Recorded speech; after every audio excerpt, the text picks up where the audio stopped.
We're live. Good morning, good afternoon. Hello and welcome to this international webinar series, Catalysing the Impact of Research through International Evidence-Based Knowledge Exchange. This is webinar 4 of a series, and today our webinar is entitled Public Health Issues Around Child Abuse, the Cases of Chile and the UK.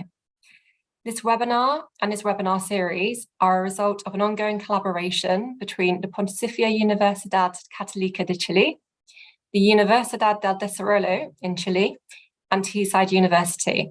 And also today, I'd like to welcome the University of Technology in Jamaica as a special guest as well. We've recently developed this strong partnership, and that's to strengthen international teaching and research innovation globally. And with this aim, this international webinar series aims at catalysing the impact of research through international evidence-based knowledge exchange between these 3 universities. Today, I'd like to welcome Christine Frey from UTech. Christine will sit on our expert panel and provide an expert summary of the upcoming presentations. My name is Faye Dean, and I'm from Teesside University, and this webinar is in line with our research and innovation strategy, which includes people in place in health and wellness. I'd like to also say thank you to UDD TV and UDD YouTube channel for providing a live streaming of this webinar, which will be available afterwards. And finally, I'd like to introduce my colleague, Baltica Cabieses, who is representing the University del Desarrollo. Baltica, would you like to welcome you, introduce yourself? Thank you so much, dear Faye, and welcome everyone to this 4th webinar. We're extremely excited and happy to be finishing with this 4th webinar, a series of international webinar series entitled Catalyzing the Impact of Research through International Evidence-Based Knowledge and Exchange, a collaboration between 3 universities, 2 in Chile and 1 in the UK. I'm speaking as a director of the Center of Global Intercultural Health at ISIM Universidad del Desarrollo. This is an interdisciplinary and interfaculty research center that arises from a multidisciplinary research collaboration between UDD faculties of medicine and psychology, both with extensive scientific experience and successful previous academic cooperation. The purpose of this research center is to develop knowledge in priority areas of global intercultural health that intersect various disciplines in health and social sciences, focusing on Chile and the Latin American region. We want to contribute to knowledge of excellence, to the understanding of the growing complexity of healthcare on a global scale in today's diverse and modern fluid society, and to generate practical solutions to its main challenges in Chile and Latin America, in permanent dialogue with the theoretical and practical knowledge developed in other regions of the world, contributing with a global South perspective. I am extremely happy to be here with every one of you today. Thank you, Faye, for hosting this 4th webinar, and I take it back to you to continue with this event. Thank you very much. Thank you, Baltica, for that introduction. And following that, I'd like to introduce our first speaker today, who's Professor Nadia Reja. She's a professor of psychology at Teesside University, and she's a previous director of the None and Free Centre for the Global Prevention of Gender-Based Violence at the University of Huddersfield. So Nadia, I welcome you to share your slides, and we look forward to your presentation. Thank you. Thank you very much, Faye, and welcome everybody. It's a real pleasure to know that you're all there, not that I can see you. There we go. So today I'm going to be talking about whether or not we've actually adopted a public health approach to the prevention of child sexual abuse in the UK. Now what I'm going to talk through is actually a huge body of work that I did, looking at all the different interventions that there are to prevent child sex abuse happening in the UK currently. So if we start at the very beginning of thinking, why do we need a public health approach? In terms of measuring the extent of child sexual abuse, actually in the UK, there's been 4 different victimisation surveys that have been conducted since 1991, which together actually suggest that between 10% and 24% of women have experienced child sexual abuse. And although boys experience this too, women tend to experience it at 2 to 5 times more than boys do. Interestingly enough, we've done all these victimisation surveys, but we haven't actually conducted a UK self-report perpetration study in looking at child sexual abuse. And this is quite an omission when we come to look at the public health approach. Now, while not everybody is adversely affected in the long term from child sexual abuse, what we do know is for many, it's associated with quite adverse outcomes, particularly premature mortality, a plethora of mental health issues, as well as long-term chronic health conditions. So considering both the number of people affected and the severity of the probable impacts, both to individuals and society, we should be considering child sexual abuse as a public health issue. So if we think about the public health approach to prevention, there's a number of sequence stages that we should go through in order to actually implement an intervention. We start with having a theory of an understanding of why something happens so that we can actually tackle it. We then produce the empirical basis to support that theory. We try to develop interventions that are targeting different levels of prevention. So primary prevention, so before anything bad has happened. Secondary prevention at the point we think that somebody might be at risk of either victimisation or perpetration. Tertiary prevention, which is once something has actually happened, so either ameliorating the harm for victims and preventing re-victimisation, or actually targeting known offenders and trying to prevent further re-offending on their behalf. Our interventions should actually tackle different social ecological systems.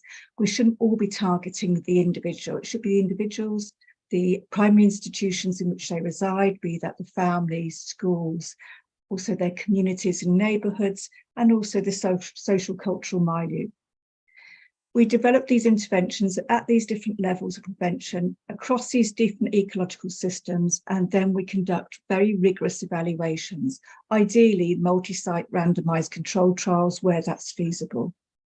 Once we've done that, then we can then see if the theory is supported and actually decide upon our interventions of choice for actually wide-scale scale-up. In terms of thinking about the theoretical basis, I'm going to have to warn you that my dogs might bark, although I've put a note on the door, but somebody's about to drop off a parcel, so apologies. In terms of the theoretical basis for child sexual abuse prevention, actually we've got a very, very limited understanding of theory. The theories that tend to get rolled out come from situational crime prevention, particularly Cohen and Felson's routine activities theory. That suggest for child abuse to happen, there has to be an interaction in space and time between a motivated offender, an attractive victim that's not physically attractive, but somebody that's seen as vulnerable and easily targeted, and also lack of capable guardians who can stop the abuse from happening. Since Cohen and Felson's routine activities theory, there's actually been a number of different tweaks to this theory. So Felson himself then added the notion of handlers, so people that actually would be responsible for the potential offender's behaviour and guarding them.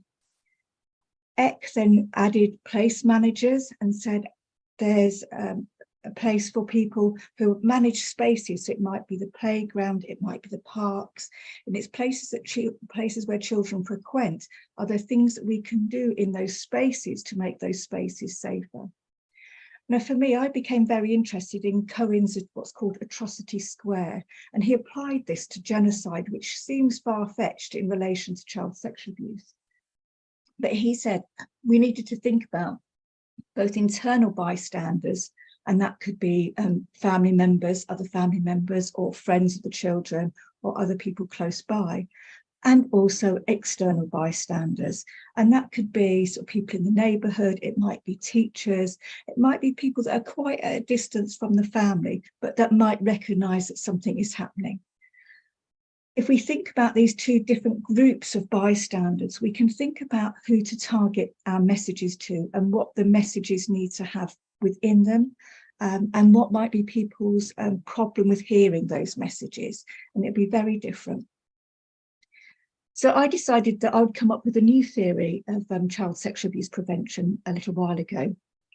And rather than having angular shapes, which everybody else has had, where the children themselves as potential victims have been seen as an equal agent in their own protection, I've decided that all potential victims should be within the middle and cared for by everybody else. They're not agents in their own protection. So on the outside, the people that are doing the protecting are their guardians, the parents and guardians. The external bystanders, as I said, might be people in the neighbourhood, it might be teachers, it might be GPs. There's the handlers, that are the parents of the potential offenders, or the wives or mothers or sons, people that know the potential offenders.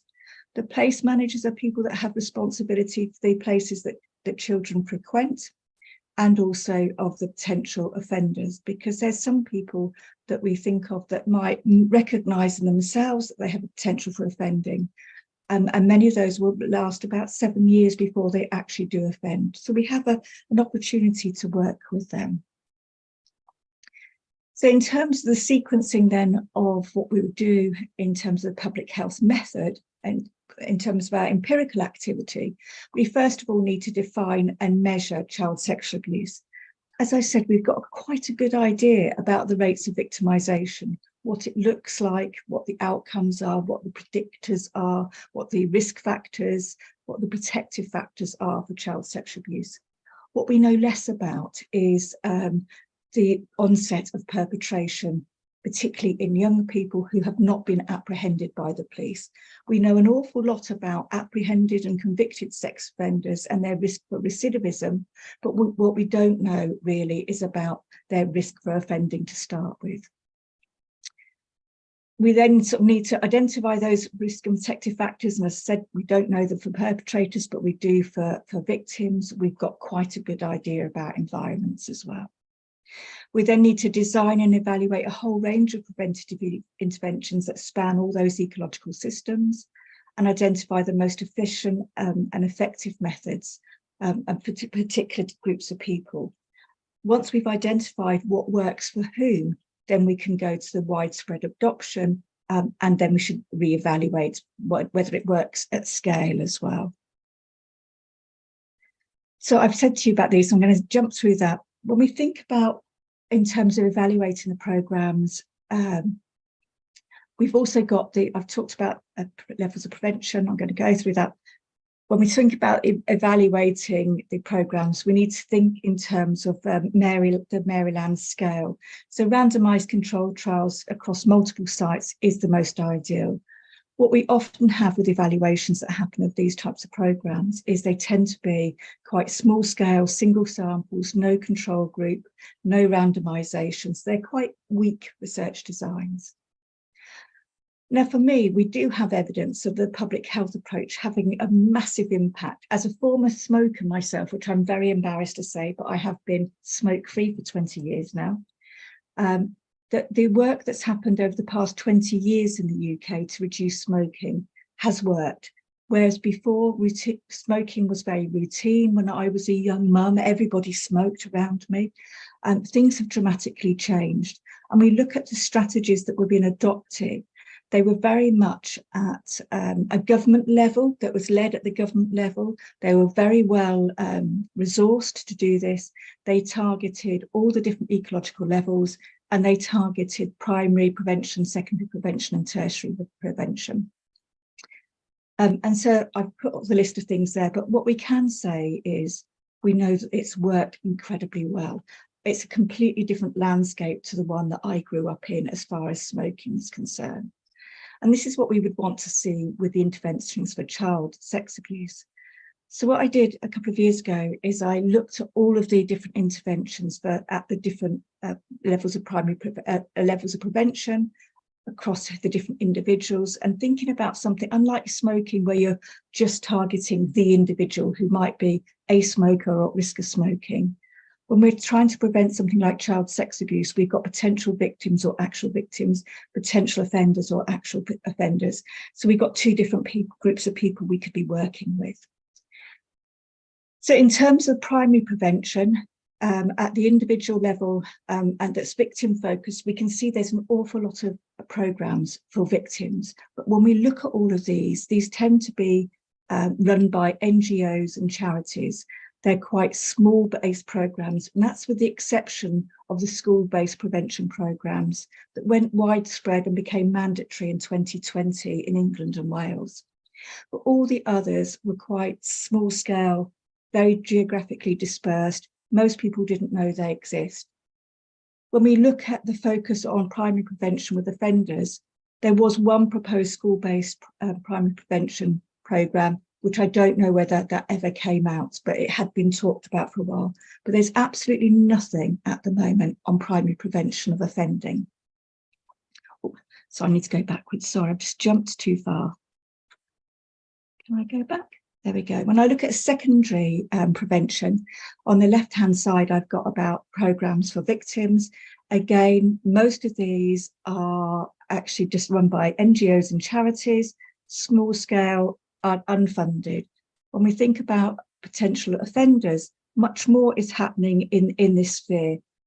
The only one that we can see that's a government initiative is actually the one in red, which is at the social cultural milieu, which was a change in legislation around the sending of sexual messages to children. So we've done something about online sexual abuse, but that was following a lot of campaigning by the National Society for the Prevention of Child Abuse. So we have a number of programs still, most of them run by charities. Now, what's strikingly different is when we start to think about tertiary prevention. With victimisation, again, we've got 2 government-run programs. Again, both are targeting online sexual abuse. They're not doing anything about contact sexual abuse. The other programs are all run by NGOs and charities. When we then look at the sex offender, the programs for known sex offenders, the ones in black here are all government initiated, well-funded, well-resourced programs. Now, it's estimated that each year, the number of child sex abuse cases committed by known sex offenders that are being managed is about 5% of all cases. So the vast majority of sexual offences are not being committed by these people that are being managed in this way. So we've got the sex offender treatment programmes, both for online and contact offenders. We've got the multi-agency protection panels. We've got pre and post sentencing polygraph testing, monitoring of computer usage. There's psychopharmacological interventions. There's a lot going on really for this group. So most of the resources, the national resource is going into known sex offenders to prevent sexual reoffending. I then looked at each of these different programs. I looked at the evaluation status of each one. So what do we know about the how well they've been evaluated? The only one intervention that has been evaluated well and has got positive outcomes was the use of the polygraph in probation. So for people that were on licence, having been released from prison, and it really helped assess their risk level and make a better management plan for their offending behaviour. So overall, out of all the evaluations where they had been done, and there was an awful lot of programmes that hadn't been evaluated, they tended to be process evaluations, not outcome. They tended to have used weak evaluation designs. They tended to be restricted to small sample sizes, to have only looked at short-term changes, often in attitude rather than behaviour. And they really excluded direct assessment of changes that were absolutely indicative of a prevention of child sexual abuse.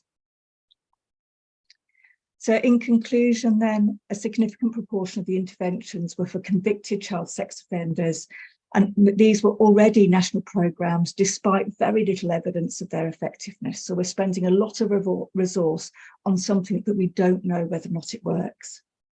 Many of the initiatives for children or particularly victims are relatively small-scale projects in a few geographical areas rather than backed by national policy. And that's with the exception of the introduction of mandatory relationship and sex education in schools.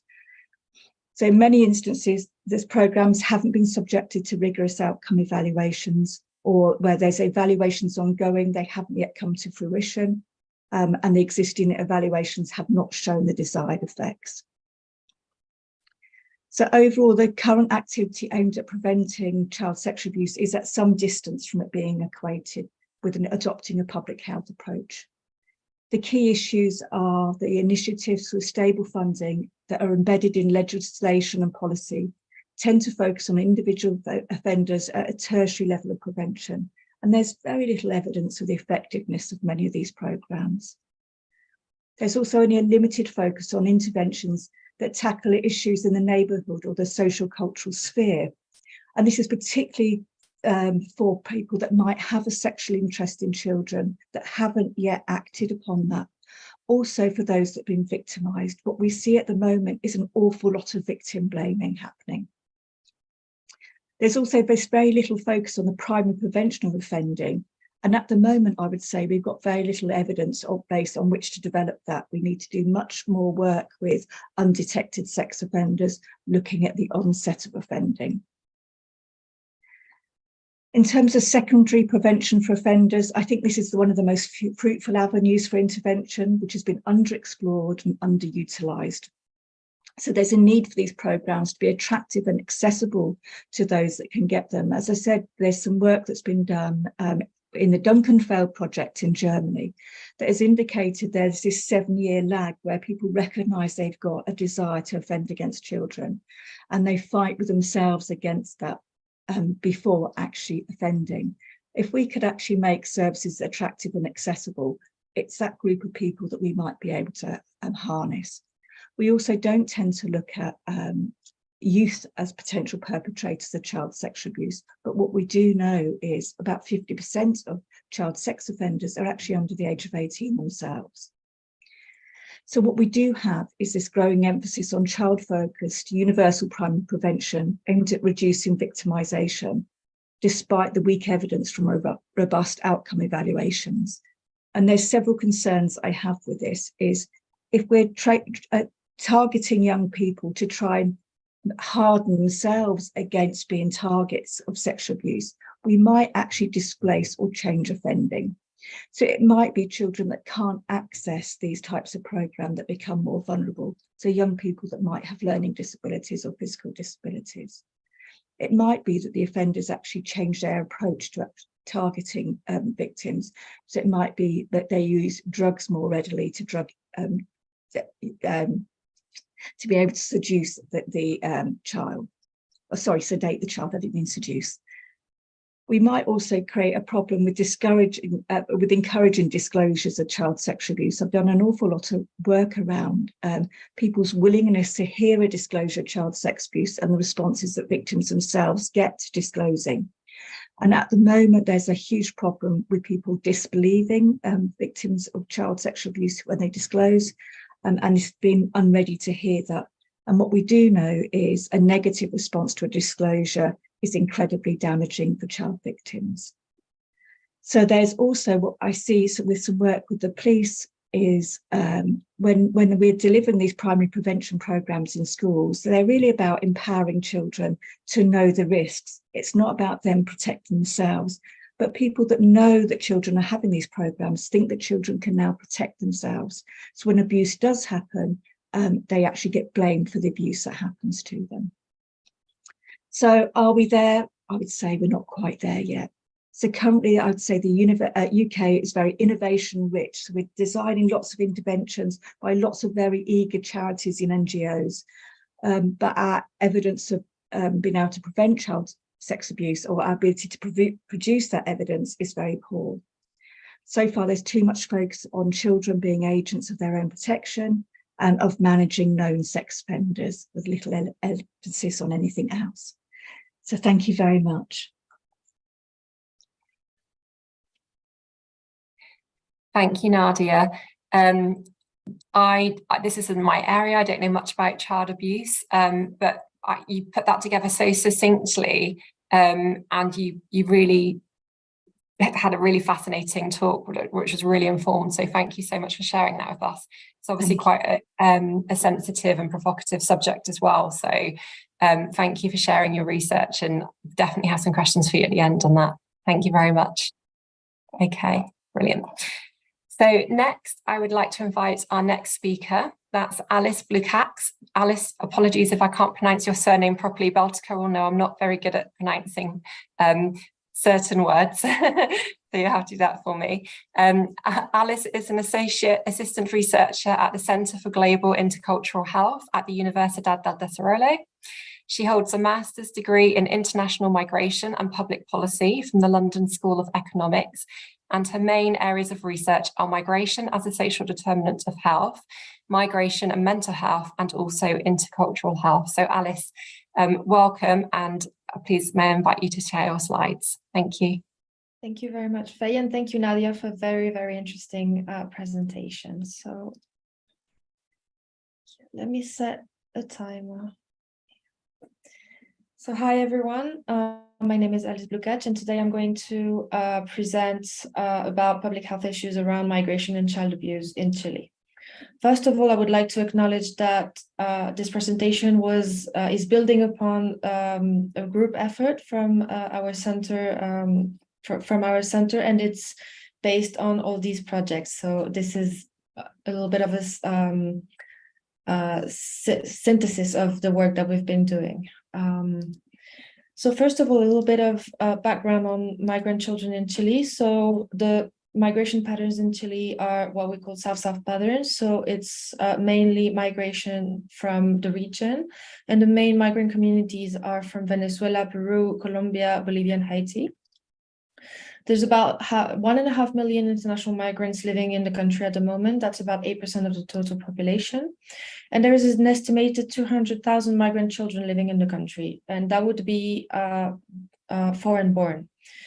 Because this number does not take into account second-generation migrant children. So children who are born in Chile are born Chilean, but they do live in what we would call migrant family, with some specific challenges and opportunities that have to do with that as well. And there's a lot of children that might not be registered because they might have an irregular migratory status. So this is a bit of probably an underestimation of the number of children that might be defined as migrant children. So children on the move usually migrate with their parents or their family. They might also be accompanied by other adults. There's also a significant amount and a growing, worrying amount of children migrating on their own or with other children. And we also have to take into account the impact of migration on the children left behind in the country of origin. And children usually move because their parents or their family decided to, but also some of them move because they themselves decided to, and that would be the case usually of unaccompanied children. And when we talk about deciding, that's in a very broad sense of the word, because it might have to do with forced migration. So first of all, key conceptual considerations.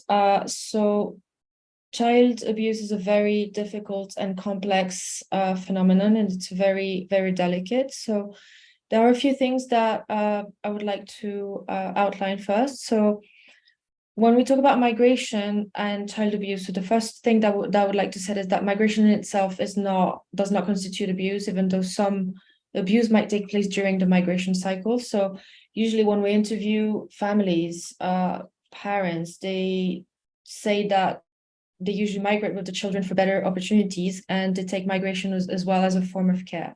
So they usually move or migrate because they would like their children to have better opportunities and to have a better life than they might be able to in their country of origin. Also, we need to combat narratives of immigrant parents being more abusive than non-immigrant parents, and to combat narratives of immigrant parents who face social vulnerability and poverty as more abusive than their counterparts. And I think we need to move towards a systemic understanding of abuse of immigrant children. So that would have to do with the systemic failure to protect children and to create the conditions where parents have the capacity as well to protect their children from harm and abuse. So I would take a more systemic stance and a more systemic analysis of the phenomenon. This is rooted in persistently asymmetrical power dynamics that are, in the case of Latin America, inscribed in colonial and historical processes of exclusion, especially with South-South regional migration in Chile. So we will now have a look at different examples of social vulnerability and exposure to child abuse throughout the migration cycle. So the first one that we will have a look at is significant risk while traveling. So traveling to Chile from within the region usually implies geographical and climate difficulties imposed by having to cross the Atacama Desert and other difficult mountain range in the Andes, with very low nighttime temperatures, lack of water, and presence of landmines as well, and also low lighting on roads and other tracks. So that's at risk of posing physical harm. And also families in groups traveling with children do report significant healthcare risks and also difficulties in obtaining healthcare. So for instance, here we have a quote from a Venezuelan woman who traveled to Chile with her children. So she's telling the story of when they had to cross the Atacama Desert to come into Chile, and she's talking about how children were crying from the cold. So when they got to Chile, they found out that one of her children, had a bronchopneumonia because of the cold that they had been through, and she was very afraid of seeing him die. Then other kind of significant risks that come up while traveling to Chile or to other countries are very significant risks of kidnapping, human trafficking, and different types of violence. So for instance, here we have another Venezuelan woman telling how while crossing the border into Chile, the soldiers stopped them and pretending that they were going to kill them, and the children were crying. And then this translated into the children having nightmares and potential longer term, perhaps mental health issues from this event. And we also have the testimony of a 14-year-old girl who talks about her traveling to Chile, where at some point someone tried to, she says still, but that would be more, kidnap her sister during the trip, and she still always dreams that her little sister is going to be taken away from her. Now moving more into a broader view of migration, not only the act of migrating, but also the moment where the settling moments into the country, either an intermediary country or the country where they're going to settle.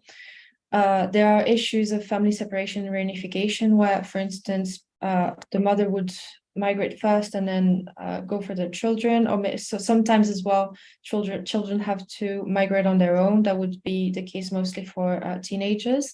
And there's also a lot of instances of early adultification, where during migration children and adolescents sometimes have to take on the responsibilities or adult responsibilities early on, especially in the case of older siblings, where they have to take care of their younger siblings, for instance. So here we have a couple of quotes illustrating these two dynamics that we have seen throughout different research projects that we've been carrying out.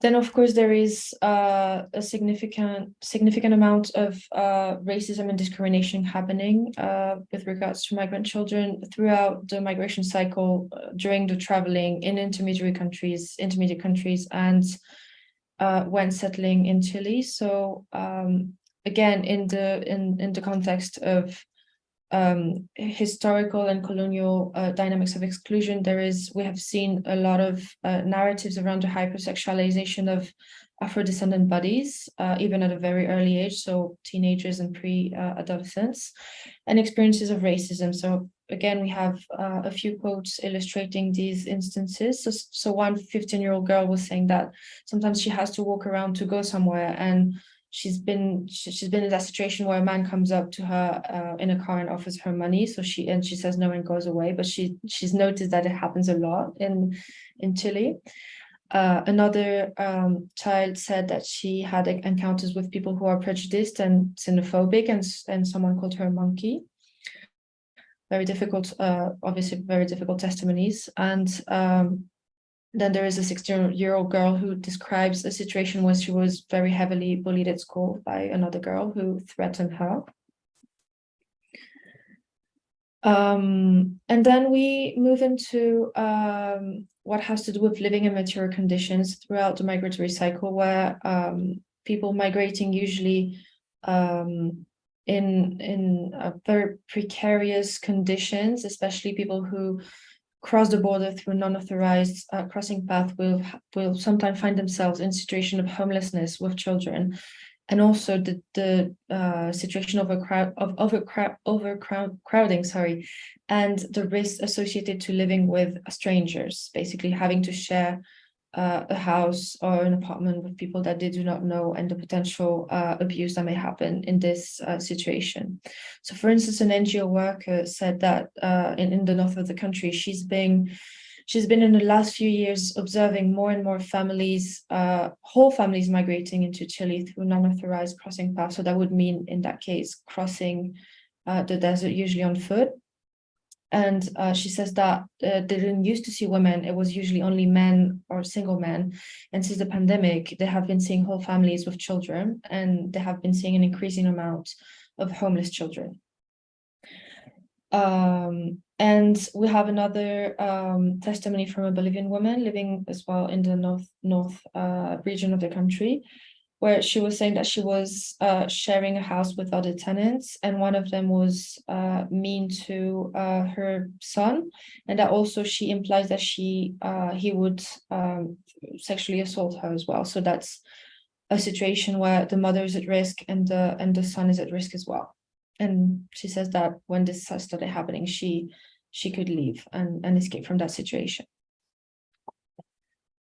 Now moving on to more systemic and institutionalized forms of child abuse in the context of children migrating into Chile. So we have seen a significant amount of difficulties to obtain residence visas for children.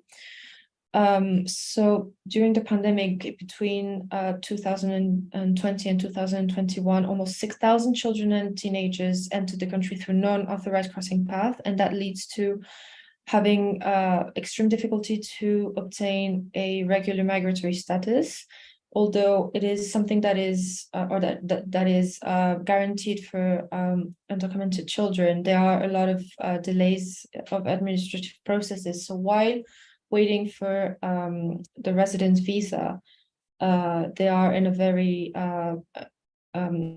unprotected situation where they might have issues to access healthcare and access education. So this is actually quite a common occurrence that families that have an irregular migratory status have extreme difficulties to access healthcare, even though they need it, obviously, and even though it's something that should be that is guaranteed by law in Chile. The reality is that there are still persistent barriers to accessing healthcare when not having a regular migratory status. So, for instance, here we have a woman saying that she went to the public primary healthcare center with her son with an ear infection, and he could not receive care because he didn't have a specific health card that he needed to be taken care of, and they were charging her, which is also not how it should be, and she didn't have the money to pay for that care. And also we have another quote from a key informant as well in the north of the country, saying that some migrant children living in informal settlements are not able to attend school in where they live, and they cannot go to schools in the main area of the city because there's no transportation, and also they're not guaranteed to be able to access school. Finally, another form of systemic and institutional child abuse that happens in Chile that is not exclusive to international migrant, but we have seen an increase in international migrant children being in that system, is the National Children's Service, which in Spanish is called CENAME, for its the abbreviation. It's an institution that is in charge of adolescents and young people between the age of 14 and 17 who have been charged or convicted of a criminal offense. So this is the current mandate of this organization, but it used to also be in charge of orphan children or children taken away from their parents, and also used to manage adoption. So the system has been reformed in the last few years. It's been very highly criticized historically because of complaints of physical, sexual, and emotional violence happening in those centers. And a few years ago, a young girl died as well while being under the care of that institution. So it's obviously a very, very contentious institution in Chile. Here on the right side, you can see a picture of a protest against the Sename, where they say that some children actually go to hell, and hell is called Sename. So it's a very difficult topic here in Chile, and they've been trying to reform it, as I said, but they've been trying to work towards reforming the system in line with human rights standards, but it's still not equipped to address the complexities of migratory processes, either the Sename or the new institutions that are being created to try and replace it. And according to the latest data that we have from 2021, the Sename was in charge of over 1,000 migrant children.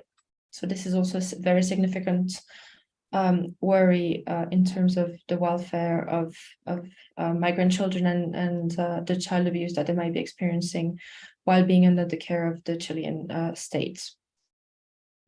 So to conclude my presentation, so obviously when working around this topic, we need to take into account the human rights and the rights of the child. We also need to take into account when we talk about migration, an intercultural approach, and also in an intersectoral approach, because we're touching upon very complex dynamics and very complex topics that need to have this kind of broader view and more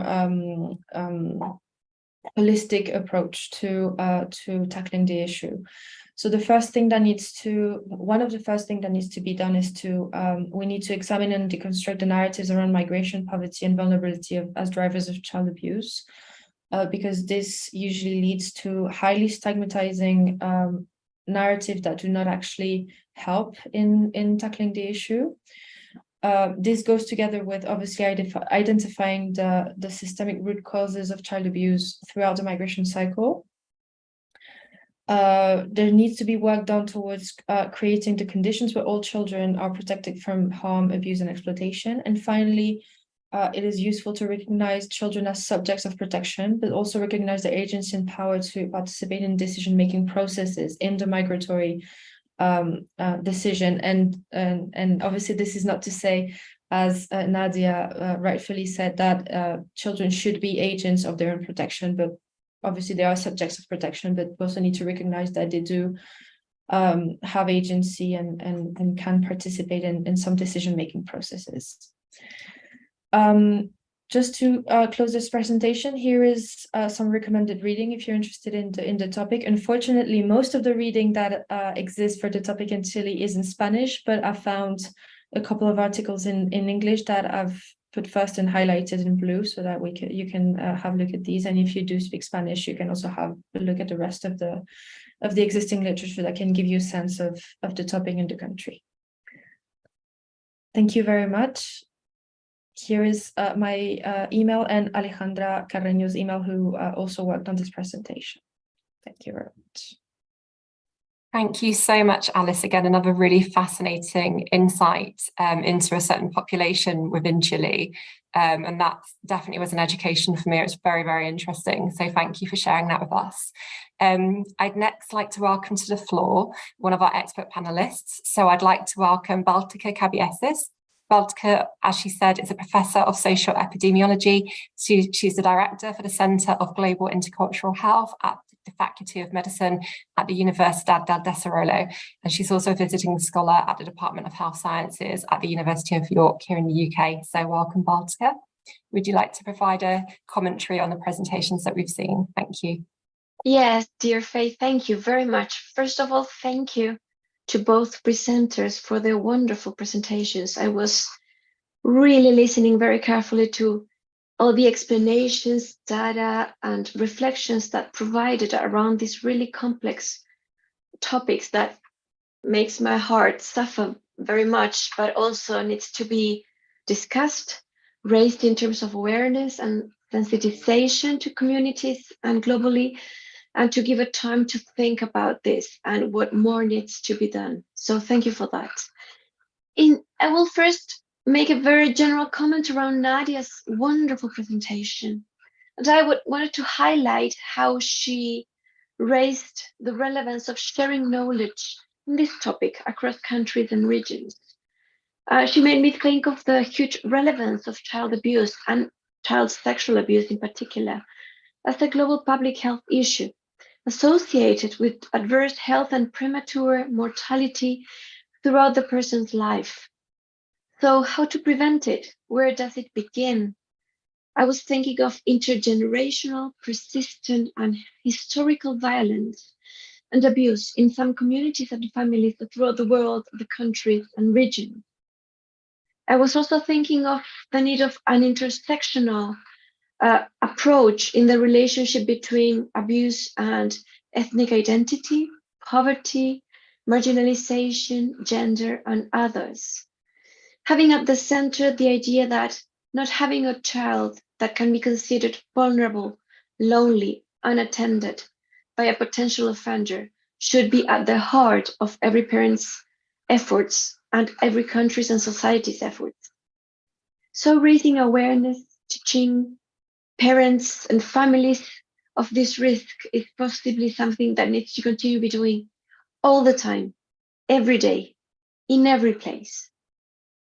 This is also a public health topic of great importance, as caring of our children adequately requires permanent discussion and consideration, thinking of who should be protected, where, and how.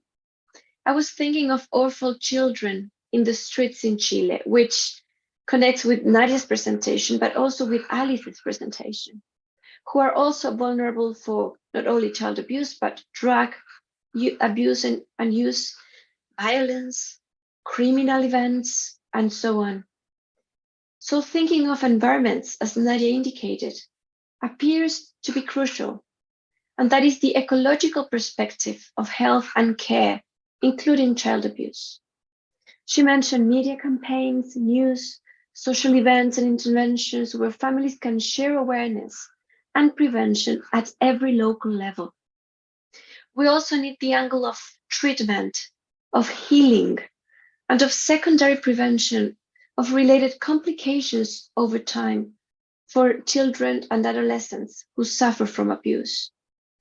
We need to think of preventing revictimization and blaming and help them live their lives the best they can to help them thrive in connection with their family, social, and broader contexts. I also thought of perpetrators. Can they be treated? Can they recover? Can they integrate societies in a healthy way? Is there any hope? Can we tackle them at the core of where these actions began in the first place? Most of them were abused when they were young, and they can also live with severe chronic mental health conditions. Many perpetrators of child abuse are close relatives and family friends. So the risk is right there in places where we think as parents and as adults that we can relax, that we can allow ourselves to be less alert, like a family party.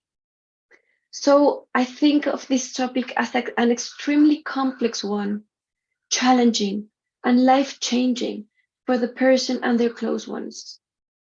I want to highlight how Nadia wonderfully mentioned the need of more research and action that comes across quite clear from her presentation.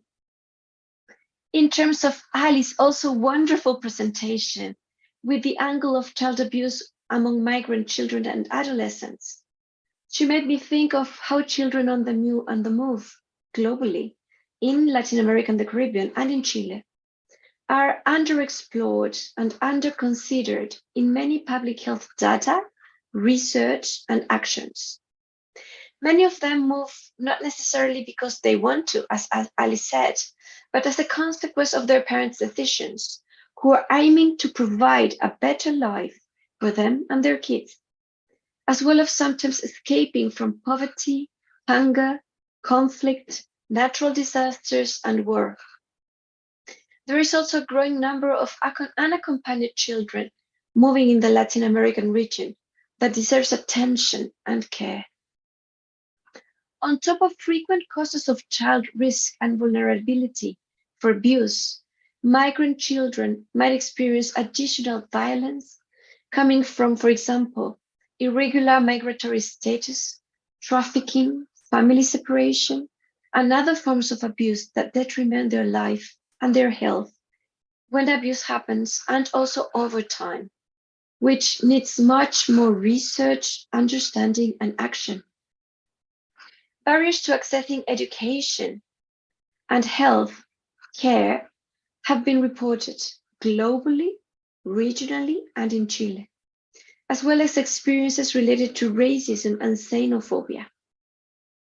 They also tend to drop school and start working much sooner than local children in every country.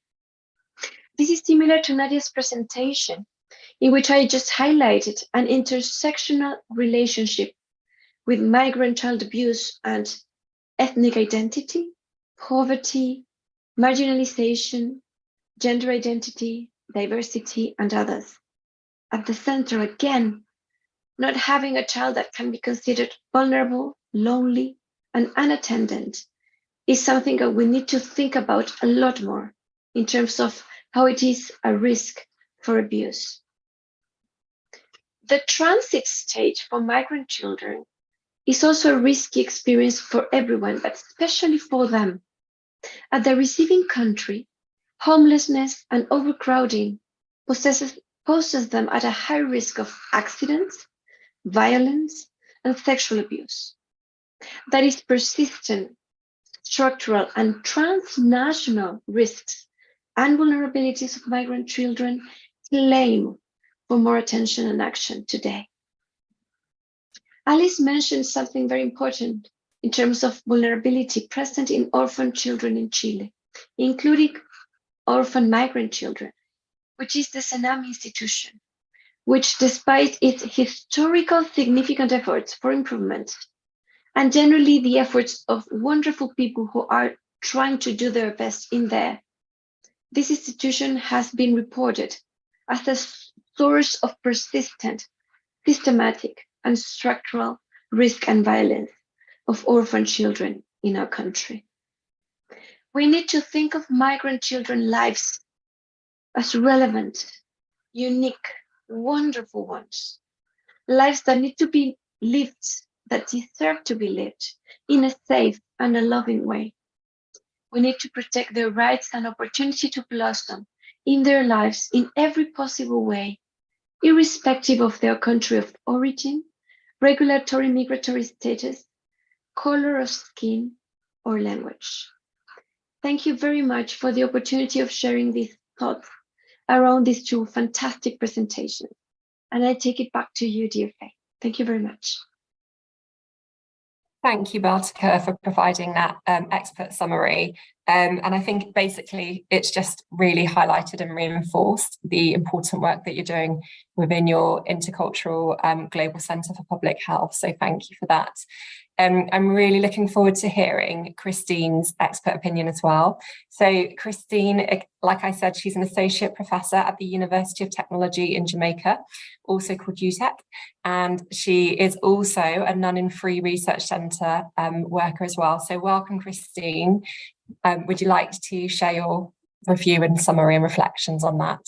Thank you. Thank you so much, Faye. And thank you both, Nadia and Alice, on your respective presentations. They were both very good and quite interesting. For Nadia's presentation, where she spoke about the public health prevention approach, is something that speaks to me. by profession, I am a registered nutritionist, and that kind of approach is something that I do understand that works. And targeting institutions, when we're looking at the family, at the cultural level, all of that is important. Nadia spoke about the bystander in action, and she spoke about internal bystanders, for example, at the family level, as well as external bystanders. For example, teachers and other professionals who are in contact with children, see what is happening but do nothing. And that is something that that I can really say happens not just in the UK, but also in our Caribbean setting, where we have a culture of people who will see and say nothing. And this is something that needs to stop. Nadia gave her theory on the CSA universe as a circle universe, and she has a circle there, which I find quite interesting. And I'm looking forward to see what happens in further development of that. There are some questions that come to mind when you described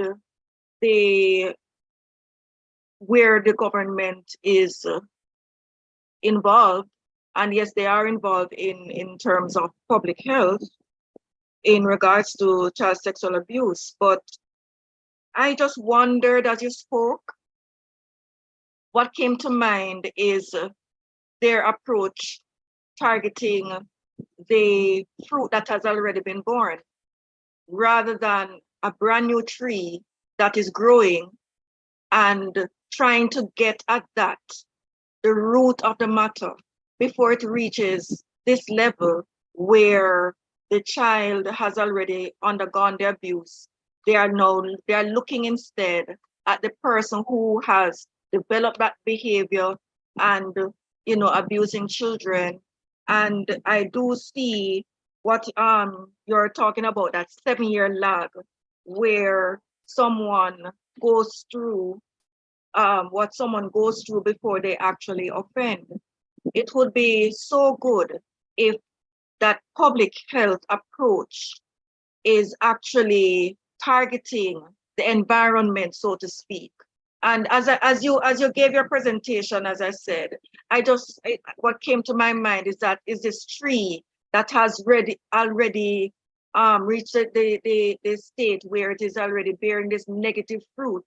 And what we need is a prevention approach where we are having an environment that no longer allows for that development, for that type of tree to grow and cause so many effects towards children. So that is what I pictured when you spoke.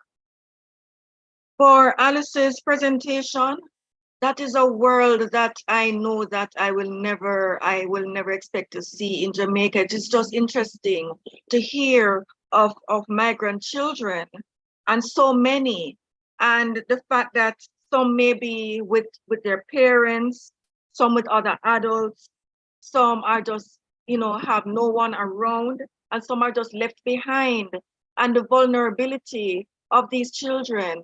And it is really, it is really a picture that I have never seen. So this is quite interesting to understand. And all of the risk that happens while they're traveling. So all of those changes in the climate, and maybe not having the correct clothing or the correct care for the new environment they are going to, being at healthcare risk, and difficulties in getting healthcare, and the possibility of being kidnapped is such a vulnerable situation to be in, and that's just quite horrendous. And really and truly, children should not be experiencing this kind of thing. And I do understand, as you have said, that migration itself, in and of itself, is not abuse.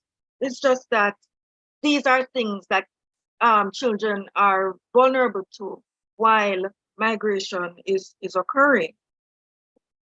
With the family dynamics of family separation, and adolescents, children have to be undergoing early adultification, as they have to assume care for the younger ones. It's interesting, it's an interesting thing to understand. And of course, racism and discrimination as persons are coming from wherever they're coming from as a different race and going into Chile, which is a different country for them. The difficulty to get somewhere to live, the difficulty in getting visas, the delay of the administrative process for them to be able to get the visas that they need.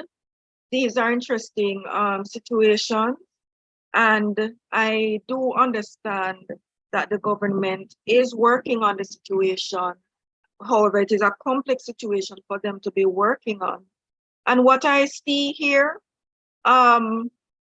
is this cycle where families migrate and children are living in a manner that does not give them the chance towards living this happy and successful life, because access to health, access to education, and these children will grow up to be the future workforce of the country that they are migrating to. It puts them at a disadvantage, the families they're from at a disadvantage. So I do find this as an important situation. So thank you to both Nadia and Alice for your respective presentations. They were quite good and quite interesting. And thank you to you, Christine, for joining us all the way from Jamaica today. It's really good to get a global view of opinions here. So thank you ever so much for that.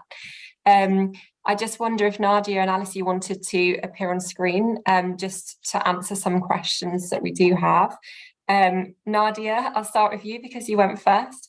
So I was really interested, and Christine talked about this, and I really liked her metaphor of using the tree.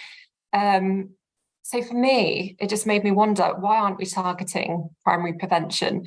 And also, what's the effects of social media? Has it taken some of the attention away from child abuse to child abuse online? What's the relationship there? Because I can imagine that's played a massive role. Yeah, so if I take the two things, one to do with why we focused on the people that are committing, it's they're visible, we know who they are, and there's been a huge public outcry. So if I think back to 1999, 2000, when the News of the World paper was still going, there was this huge thing about releasing names of known sex offenders. We all want to target some, well, I don't, but people want to target somebody that's known. You want to know where the bad is. Well, the reality is it's around us all the time.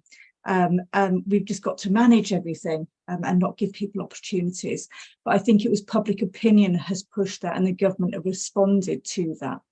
I think there's also, it's difficult for researchers when we want to do studies, particularly of children, asking them about perpetration of things like sexual violence, which is what we need to do to be able to understand this.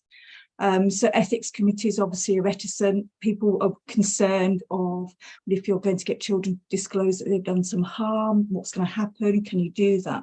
So I think we need to find ways around that so that this research can actually happen and to move forward. The issue around the focus on online, I think that's happened inadvertently alongside, there's been a much bigger shift about focus to child sexual exploitation and online. The issue about online is from a policing perspective. It's a group that's much easier to find and to have evidence for. So a lot of policing got focused on to online sex offenders, because you didn't have to have the testimony of a child, you didn't have to wait for forensic evidence, and often there's a delay of maybe years between the abuse happening and the child disclosing, and so there is no forensic evidence. Not that I think forensic evidence ever works in these cases anyway, but if somebody's been caught online, the images are on their computer, that is evidence. You don't need anything else. So I think that an awful lot of emphasis went into that, because from a policing perspective, when you've got performance indicators to meet, you can meet it very, very quickly. And I think we've all had this panic as parents. I mean, I'm a grandparent now rather than a parent of young children, but we parent in a different world to what we grew up in. And so our children are much more tech savvy than we are. And they're using it in ways that we hadn't imagined. So actually, as parents, we can feel quite useless in the online spaces. And there's this fear that out there is very dangerous online. And I think, although there are risks, I think in person, there's many more risks than there are online. Yeah, no, that's really interesting. Thank you. And then just with regards to 7-year lag that you mentioned. Yeah.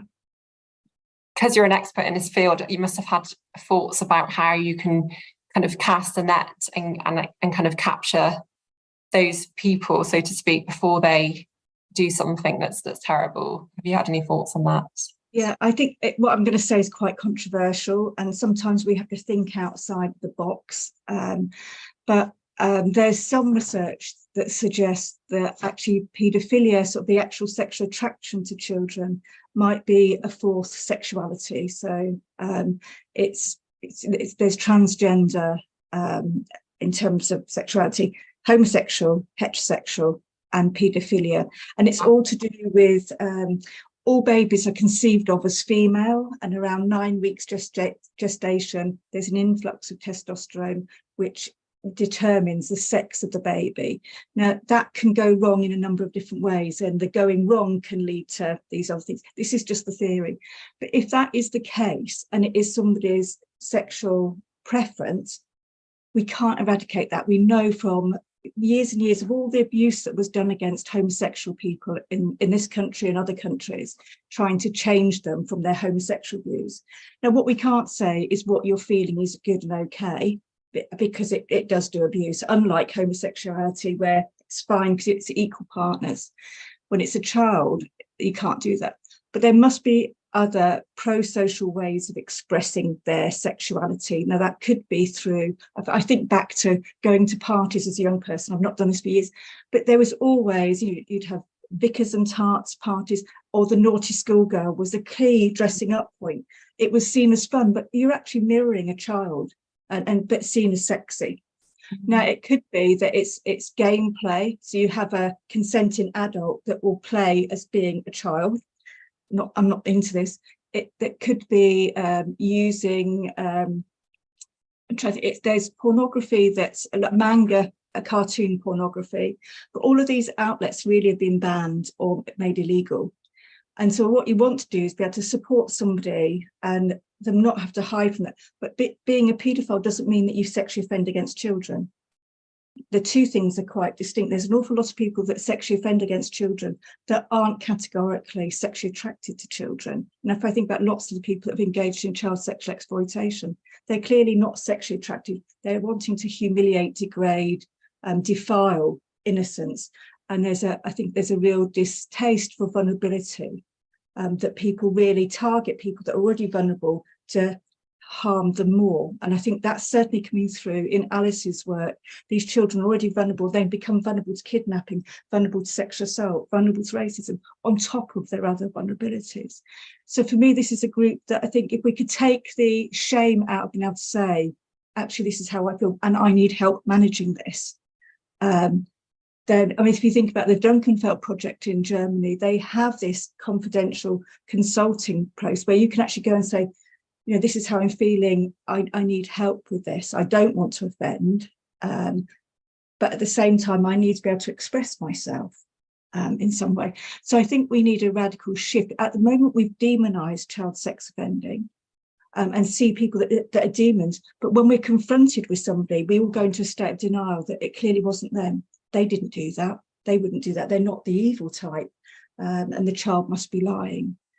So I think we need a radical shift. I think you answered my question more. That was really insightful. I could actually sit and listen to you all day because I've never thought about things in that way before, and I'm sure our listeners haven't either. So thank you for providing that. It's really interesting. Really interesting. I can see Alice nodding her head there as well. So thank you ever so much, Nadia. Just bearing in mind time, I'll move on to you, Alice. So I think with regards to your presentation, what hit me most, probably as actually a researcher, a mother, you see the pictures and you hear the news, but you don't ever get those narrative glimpses into what is actually happening and how people are feeling emotionally. So that was really, really emotive, actually, and what wonderful research you're doing to try and understand this a lot better and to try and help these vulnerable people. So again, thank you hugely for that. That's wonderful.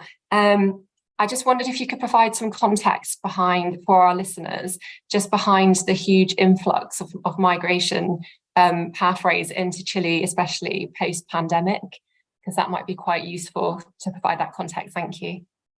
Thank you, Faye. Yes, so Chile is a country that has about 19 million inhabitants at the moment, and it's not a country that has been a country of migration influxes in the past decades, because it's a country that was under dictatorship until 1990, and people usually left Chile, and not many people came into Chile. Obviously, there's a lot of historical migration, mainly from Europe in the 19th century. But in the past 2 decades, I would say we've seen a growing influx of South-South migration, so migration from the region, from neighboring countries. Because Chile is a country that within the region has been doing quite well economically at the macro level. Obviously, if you look at things closer, that's not really how it is. It's a very highly unequal country socioeconomically, but it's been a country that has been politically stable for the past 3 decades now, 2 to 3 decades now. And so I think about 20 years ago, a lot of migration from Peru started happening, and then neighboring countries or near neighboring countries such as Colombia and Bolivia, and there's a lot of circular migration as well happening from those countries. And in the past, I would say 6 to 7 years, there's been rapidly growing influx from Venezuela because of the socio-political crisis happening in the country, and a lot of Venezuelan people have been coming in different waves into Chile. So the first wave that happened from, I would say, 2015, 2016 was a wave of very, I would say, safe migration, with people with high economic status coming into Chile by flying to Chile with high social and economic capital, where they could invest in their own businesses, and they had high educational levels. And they went through the integration process quite easily, I would say, just generally. And then as time went by, the migration process became increasingly precarious because of 2 things. So people who, on the one hand, people started migrating out of, I would say, need and almost despair as well. So a lot more forced migration patterns started happening. At the same time, as Chile started tightening its migratory regulation, so it became increasingly difficult to migrate into Chile as a Venezuelan. At the same time as people migrated for more pressing reasons. So this drove irregular migratory fluxes into this turned migration into an irregular process and highly precarious and dangerous process, because when, with migration, when you close the door, people come into the window anyway, and it's more difficult and it's more dangerous, and more abuse might happen, because if you move from place A to place B, if you fly and you know how it's going to go, and you come into the country and you have a visa ready, or you have the opportunity to get a visa once here, then it's usually going to be a lot safer than people having to travel with family, with young children. As I said, usually people come from Venezuela, but they don't come to Chile directly. They go through Colombia, Ecuador, and they stay there for a few months, maybe for a year, and then the situation gets complicated or difficult. Then they go to Peru, and then same thing happens. And then after maybe 2 or 3 years from leaving Venezuela, they come into Chile, having gone through all of this, and they come by foot or by informal transportation. And when they come into Chile, they sometimes usually do not have the opportunity to get a visa. That is to say that, children usually can get a visa, but their parents do not. So that's also causes issues in terms of the precariousness that the whole family has to remain. So and that's also why I was talking about second generation, because any child born in Chile is born Chilean, but that doesn't necessarily mean that the parents will be able to get a visa, or in the short term anyway. So these, I think, are the most, this is the context of migration right now in Chile, basically. Okay, thank you so much. And I think Baltika and Christine really touched upon the point that the long-term consequences and impact of this on both physical and mental health, again, it snowballs, doesn't it, and creates even larger public health issues further down the line, which goes across many different sectors. So thank you so much for your answer, and also just providing some clarity on that, because I think a lot of us in the UK, for example, don't understand that background. So you really eloquently described that, so thank you. I'd like to just again invite Baltika and Christine to share their screens to see if anybody else has any final questions. Well, there she is. Anybody have any final questions? Not from me, just to say thank you for this wonderful webinar. It feels like we're just starting to touch such a huge, complex and dynamic topic. I just want to thank Nadia, Alice, Christine, and you, Faye, and everyone who's listening to us, to raise awareness and sensitization around this topic just by sharing this webinar and this knowledge in this session. Thank you so much. Thank you, everybody. Thank you for your participation.